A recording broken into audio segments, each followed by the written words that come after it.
दिशा बचत गट प्रदर्शनीचा आजचा दुसरा दिवस आहे। 155 नंबरचा हा स्टॉल आहे।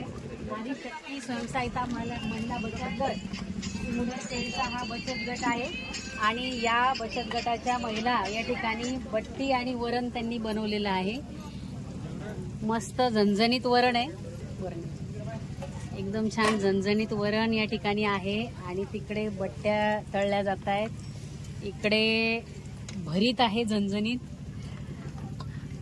एकदम मस्त झणझणीत हे भरीत आहे। या मावशी इकडे कळण्याच्या भाकरी बनवत आहेत। आपल्या सगळ्यांना विनंती आहे, सगळ्या बुलढाणावासियांना, आजचा हा दुसरा दिवस सकाळी 10 वाजेपासून या ठिकाणी येणाऱ्यांची प्रचंड गर्दी आहे। बुलढाणेकरांची रात्री 9-10 वाजेपर्यंत ही गर्दी अशीच राहणार आहे। आपल्यालाही विनंती आहे, हे सगळं पाहून तुम्हालाही असं वाटत आहे की एकदा येऊन इथली चव चाखली पाहिजे, तर आपण सगळ्यांनी आवर्जून आज आणि उद्या बुलढाणा अर्बन रेसिडेन्सी समोर मलकापूर रोड बुलढाणा या ठिकाणी या बचत गट प्रदर्शनीला नक्की भेटा।